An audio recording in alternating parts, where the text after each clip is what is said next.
FOMO tidak masalah, tapi lebih kita harus setelah kita FOMO, setelah kita ikutin, langkah selanjutnya apa? Langkah selanjutnya adalah jangan pernah berpikir selalu untung. Siapa sih yang gak mau untung gitu loh. Sesimpel itu aja. Apa sih yang membuat kita tertarik dunia investasi? Pernah disampaikan bahwasanya biarkan jangka pendek untuk pembelajaran, jangka panjang untuk masa depan.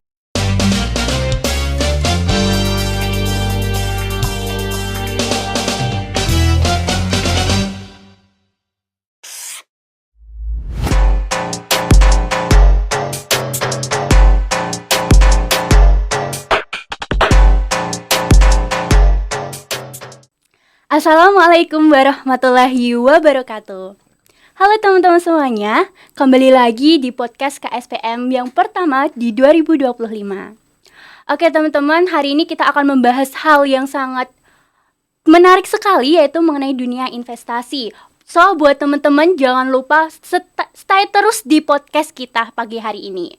Oh ya, sebelum itu kenalin aku Risma, dan tentunya hari ini aku nggak sendirian nih teman-teman, karena bakal ditemani oleh narasumber kece kita, yaitu ada Bang Abror. Halo semuanya. Oke nih Bang, boleh dikenalin dulu gak sih Bang mengenai diri Abang itu gimana? Boleh diceritain gak awal mula Bang Abror terjun di dunia investasi? Oke, seperti ada kata pepatah, tak kenal maka tak sayang.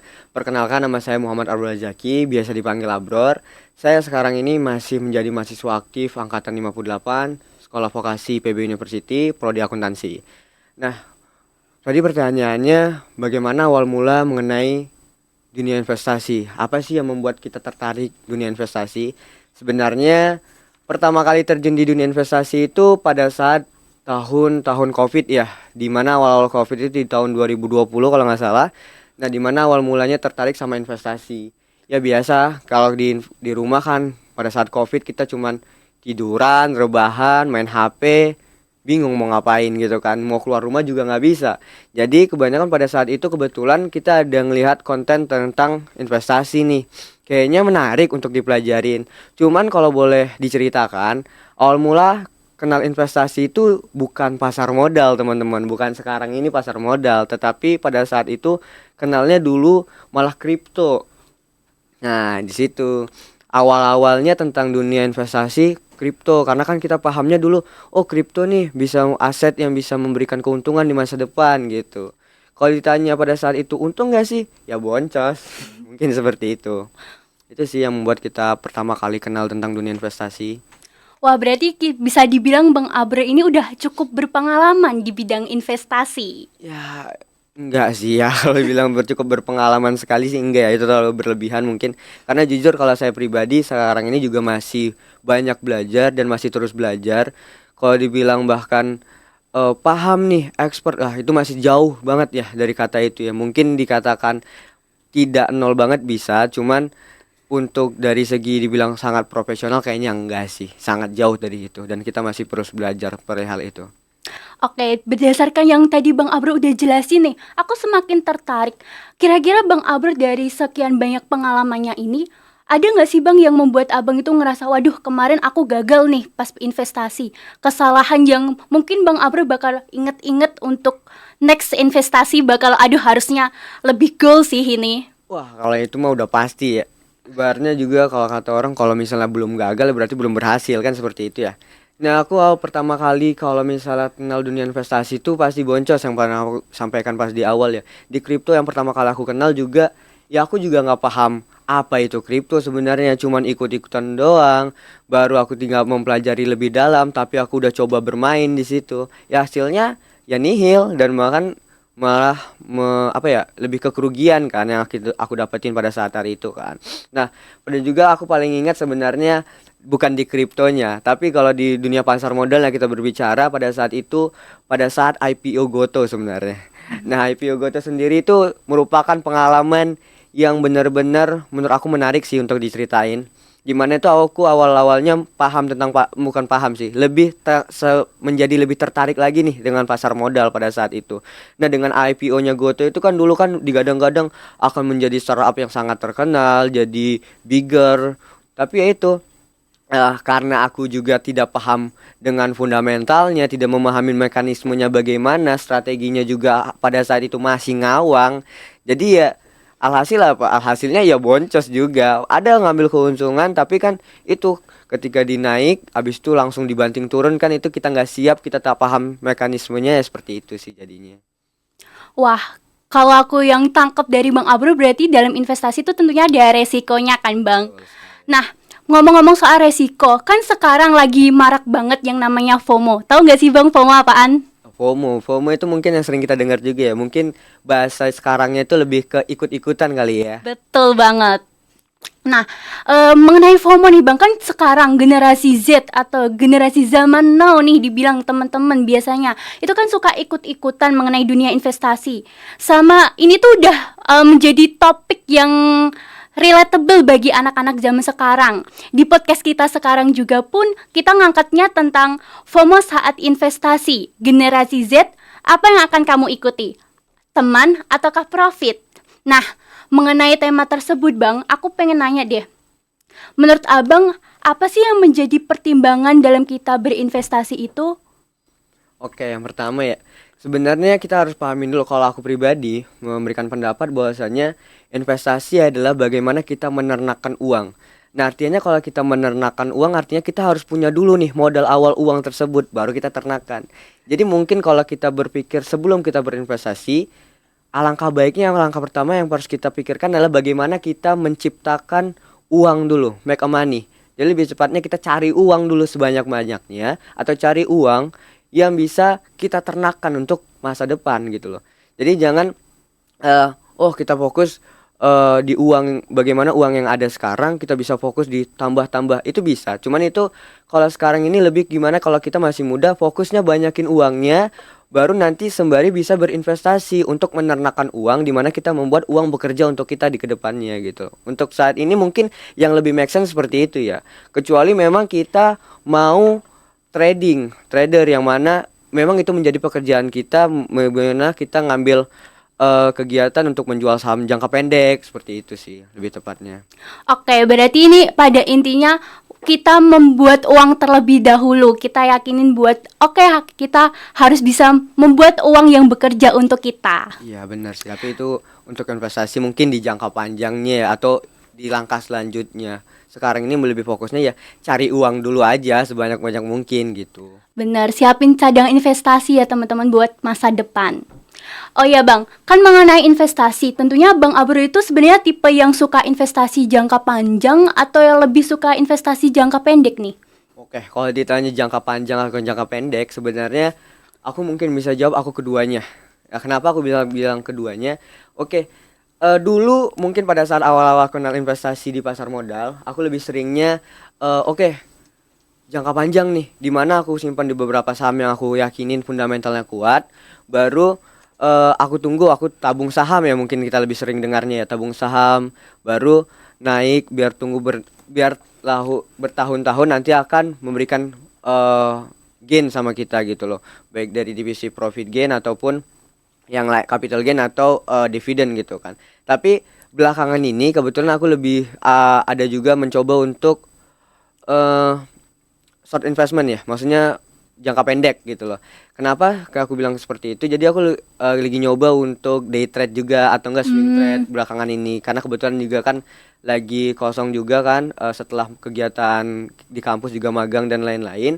Nah aku lagi sering coba untuk kegiatan jangka pendeknya nih dalam investasi sembari untuk juga tetap untuk jangka panjang ke depannya. Tujuannya sama, tujuannya untuk di masa depan. Tapi sekarang ini mencoba mencari momentum aja, karena kan seperti yang aku ketahuin juga kalau saat ini tuh lebih kita follow the trend aja. Jadi kayak misalnya, jadi sekarang ini kan mungkin teman-teman juga nggak asing ya perihal tentang saham-saham yang ada momentumnya tersendiri. Nah itu kita bisa mencari momen di saat itu. Apalagi kalau kalian juga mengikutin belakangan ini juga ada IPO yang digadang-gadang terbagus gitu ya, salah satu yang terbagus.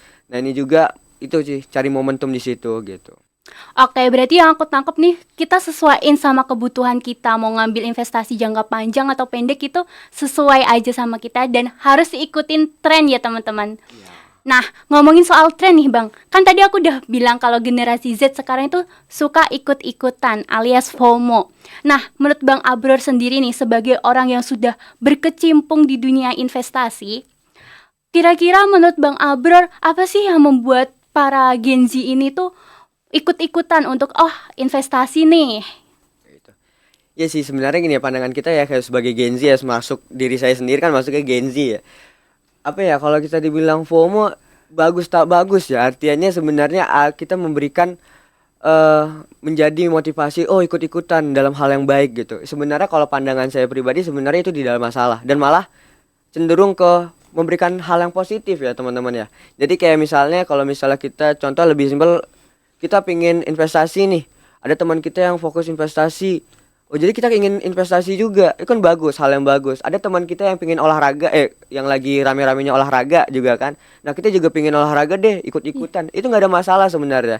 Tapi yang perlu kita perhatikan lagi, kita tidak hanya sekedar ikut-ikutan, karena bisa menjadi bumerang juga untuk kita. Kenapa bisa menjadi bumerang nih teman-teman? Jadi sebenarnya gini, ketika kita FOMO, kita kan ikut-ikutan. Misalnya contoh berinvestasi. Oh, ada nih contohnya kayak IPO deh. Nah, ada IPO nih. Bagus kata teman kita, menarik. Ini momentumnya pas banget nih kalau kita masuk di IPO. Nah, kita nih mau coba ikut-ikutan FOMO. Ayo dong ikut nih. Ajarin begini-begini. Nah, tapi kita nggak memahami nih sistemnya bagaimana. Nah, itu bisa menjadi jebakan sama kita. Misalnya contoh ada beberapa, ya kita tahu juga beberapa emiten yang IPO, tetapi abis kita paham nih IPO, oke dinaikin, sahamnya akan naik, tiba-tiba banting ke bawah. Nah, itu akan terjebak, akan bukannya kita untung malah buntung kan gitu. Jadi kita harus paham dulu sistemnya bagaimana, potensinya emiten ini gimana. Nah, itu sih yang harus kita pahamin. Jadi FOMO tidak masalah, tapi lebih kita harus setelah kita FOMO, setelah kita ikutin, langkah selanjutnya apa? Langkah selanjutnya kita coba analisis, kita coba pelajarin apa sih yang kita ikutin.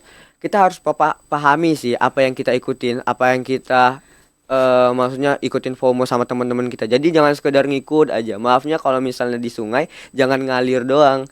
Kalau misalnya teman kita hanyut, masa kita ikut hanyut, kan seperti itu teman. Benar, jadi buat teman-teman yang ingin investasi, gak apa-apa FOMO dulu. Barangkali dari awal FOMO nih bisa jadi jembatan kalian untuk terjun langsung di investasi. Oh ya Bang, dari tadi kan Abang bilang kalau sebenarnya kayak informasi emiten itu kan juga bisa disebarin di lewat media sosial, bukan? Nah, apa sih Bang pengaruh dari media sosial itu terhadap keputusan yang bisa kita ambil sebagai kita yang pemula dalam investasi? Oke, sebenarnya ya kembali lagi sebenarnya ke peran media sosial terlebih dahulu ya. Nah, peran media sosial sebelumnya itulah kalau kita berdasarkan riset ya, boleh dikoreksi nanti teman-teman. Indonesia sendiri itu merupakan masyarakat yang termasuk terbanyak dan paling sering menggunakan sosial media. Jadi kalau di saat ini sosial media itu sangat sangat sangat penting aku bilang, dan sangat berpengaruh gitu. Jadi apapun yang terjadi di sosial media itu bisa memberikan pandangan tersendiri untuk penggunanya. Mungkin dengan salah satunya adalah investasi gitu. Dengan seringnya konten-konten sosial di sosial media yang investasi nih, kita sebagai Gen Z harus investasi. Itu akan membuka pandangan kita sendiri sebagai Gen Z, mungkin oh iya kayaknya investasi saat ini sepenting itu gitu loh. Jadi mungkin sangat berpengaruh sih kalau sosial media tersendiri gitu. Benar, berarti media sosial ini juga berpengaruh terhadap mindset seseorang. Iya, sangat berpengaruh, bisa mempengaruhi bahkan orang yang menggunakan sosial media itu. Nah, benar banget nih teman-teman. Jadi, walaupun kita udah ada segala informasi di sosial media, tetapi harus tetap bijak untuk menggunakannya, terutama dalam hal-hal yang berkaitan dengan investasi. Iya, itu benar sekali. Oke, nih Bang Abror, aku mau nanya lagi terkait dengan apa sih Bang dampak dari jangka panjang ataupun jangka pendek mengenai FOMO investasi? Oke. Ya kita udah sampaikan di awal ya sebenarnya tadi ya. Ketika FOMO itu jangka pendeknya bagus untuk menciptakan habit. Jadi kayak misalnya dulu mungkin kalau misalnya FOMO dalam investasi ya, mungkin duitnya habisnya di jajan mulu, atau duitnya dibeliin ya mungkin belanja online mulu, atau duitnya nggak tahu nih kemana nih, tiba-tiba habis aja. Tapi kalau misalnya kita FOMO, misalnya kita keikut FOMO, kayaknya investasi ya kayaknya asik nih dikit-dikit nabung nabung nabung gitu. Nah itu jangka pendeknya mungkin bagus ya untuk menciptakan habit terlebih dahulu ya. Tapi nextnya mungkin untuk jangka panjangnya ini yang perlu kita pertimbangkan. Setelah kita nabung nabung itu mau kemana, mau diapain gitu loh. Jadi lebih kayak kalau bahasa sekarang mungkin diversifikasi ya. Jadi pilih kemampuan investasi kita juga. Apa kita termasuk yang rendah, sedang, apa tinggi? Kita mau ngambil resiko kemana gitu loh. Nah itu harus disesuaikan sama kemampuan di masing-masing. Mungkin aku sama Risma beda nih. Risma sama teman-teman juga pasti beda gitu loh. Ada mungkin yang sama, tapi itu kembali lagi setiap orang akan punya keputusan investasinya masing-masing.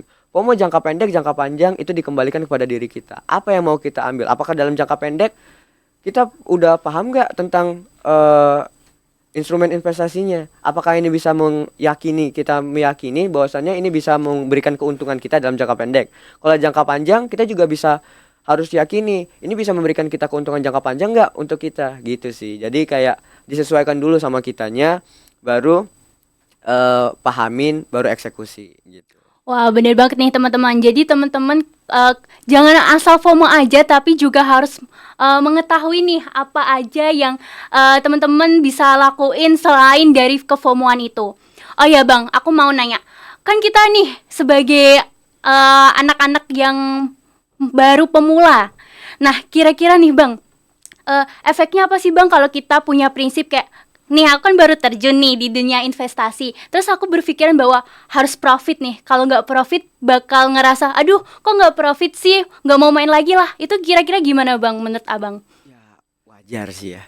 Kalau kita misalnya bilang saat ini, karena memang siapa sih yang nggak mau untung gitu loh. Sesimpel itu aja. Setiap orang pasti mengikuti sesuatu pasti untuk memberikan keuntungan untuk dirinya ya. Jadi pasti dia ngelakuin itu pasti untuk pertama itu untuk untung. Tapi itu perlu dipahamin lagi teman-teman. Namanya investasi pasti punya resikonya masing-masing. Namanya resiko pasti ada yang tinggi, rendah sama sedang gitu loh. Jadi disesuaikan juga. Nah, kalau misalnya dengan resiko yang tinggi bisa memberikan keuntungan juga yang lebih tinggi. Tapi juga tidak bisa dipungkirin bahwasannya itu bisa memberikan kerugian untuk kita. Jadi itu disesuaikan. Misalnya tadi, jadi wajar aja kalau sekarang ini pengen untung. Tapi kembali lagi, kalau pemikiran itu udah ada, berarti sebenarnya poinnya itu udah bagus. Kenapa? Karena udah paham nih, pinginnya untung. Semua orang pasti pingin untung. Langkah selanjutnya adalah jangan pernah berpikir selalu untung. Nah, pingin untung itu nggak apa-apa. Yang nggak boleh selalu untung. Nah, kalau namanya selalu untung ya gampang banget kita kaya gitu loh. Kalau misalnya pingin selalu untung itu udah expert banget. Bahkan kalau misalnya aku boleh ngasih riset juga yang aku ketahuin, orang trading aja yang terkenal di dunia itu kalau nggak salah, aduh aku lupa namanya, tapi keberhasilan dari analisis dia itu hanya sekitar 70% gitu loh. Tidak ada yang mencapai 100% gitu. Jadi kita juga beranalisa, kita juga menggunakan ilmu yang kita pelajarin untuk melihat, untuk mencari potensi keuntungan. Nah, tapi apakah selalu benar? Susah sih. Kata namanya manusia juga pasti tempatnya salah juga kan. Mungkin seperti itu sih. Jadi kalau berpikir selalu untung sih agak sulit ya. Oh bener banget sih Bang, rata-rata nih para teman-teman yang masih pemula rata-rata pengennya untung terus, gak mau buntung tuh. Repot kalau itu mah ya. Iya bener banget repot. Jadi yang aku tarik nih berarti kita itu harus punya prinsip oke lah nggak apa-apa sesekali kita merasa buntung ibaratnya buat jadi pengalaman untuk next selanjutnya kayak gimana gitu. Iya benar. Ada yang menyampaikan kalau nggak salah, aku lupa tokohnya siapa, tapi pernah disampaikan bahwasanya biarkan jangka pendek untuk pembelajaran, jangka panjang untuk masa depan gitu loh. Jadi kita gunakan untuk kerugian yang jangka pendek itu untuk pelajaran, supaya untuk di masa depan kita nggak ngulangin hal yang sama dan memberikan keuntungan ke depannya. Jadi seperti itu sih. Mungkin atas dasar kerugian yang sekarang bisa kita gunakan untuk hal-hal yang baik ke depannya gitu loh. Oke nih Bang, kan ngomong-ngomong soal untung dan rugi nih, kayak itu tentunya udah familiar dan udah sering kita di kehidupan sehari-hari pun mesti ada untung dan rugi. Nah, gimana sih Bang cara Abang sendiri dalam berinvestasi itu untuk sebisa mungkin menghindari tantangan-tantangan atau menyeimbangkan nih, kalau bisa sih untung terus, tapi setidaknya kita bisa lah meminimalisir resiko-resiko itu. Gimana sih Bang caranya? Ya, seperti disampaikan di tadi ya, sebelumnya bahwasanya untuk selalu untung agak sulit, tetapi bagaimana kita meminimalisir kerugian. Nah, kalau aku sendiri sih caranya lebih ke satu pasti diversifikasi gitu kan. Tapi kan orang ada diversifikasi misalnya contoh di aset A di aset B gitu loh. Jadi dia membagi 50% di aset A, 50% di aset B. Ketika di aset A kita ambil situasinya di mana di aset A tiba-tiba punya potensi untuk jangka pendeknya bisa boom nih, bisa lebih tinggi profitnya. Nah, di jangka B di aset B itu punya jangka panjang untuk ngeboom asetnya gitu loh. Nah, aku lebih ke melihat momentum. Seperti yang aku sampaikan di awal tadi, aku lebih tipikal yang orang yang melihat momentum. Nah, daripada aku menunggu di aset A naik dengan uang 50% tadi dan di aset B 50%, aku lebih memilih untuk uang yang di aset B aku pindahkan sementara ke aset A untuk di powerfulin. Nah, ketika dia naik, ketika dia sudah mencapai target profit yang aku inginkan, nah baru nanti aku kembalikan lagi ke B. Jadi itu dari aset A itu lebih powerful lagi. Kalau aku seperti itu. Jadi lebih melihat momentum investasinya di mana yang bisa memberikan keuntungan ya dalam jangka pendek yang berguna untuk masa depan gitu. Nah, paham seperti itu dari mana?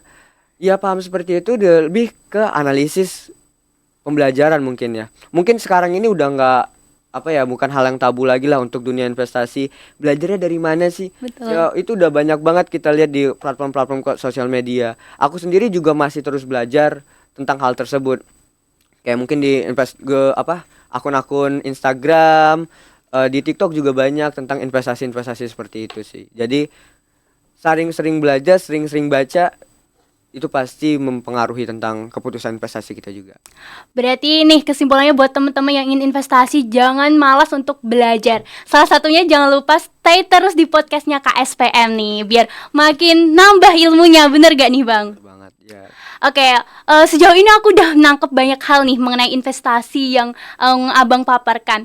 Selanjutnya tuh aku pengen nanya nih, kan tadi udah nih kita bahas tentang untung rugi, tentang gimana caranya tetap bisa stay, dan gimana sih Bang cara atau tips buat kita sebagai pemula untuk mau terjun langsung di investasi? Oke, karena kita juga tadi pembahasan ada FOMO, sebenarnya mungkin tipsnya yang mungkin dari aku ya, kita sama-sama belajar ya. Tipsnya itu yang pertama mungkin gak apa-apa FOMO, ikutin dulu, ikutin alurnya. Kita membuat habit dulu. Yang paling simpel FOMO adalah FOMO berinvestasi adalah bagaimana kita nabung saham dulu.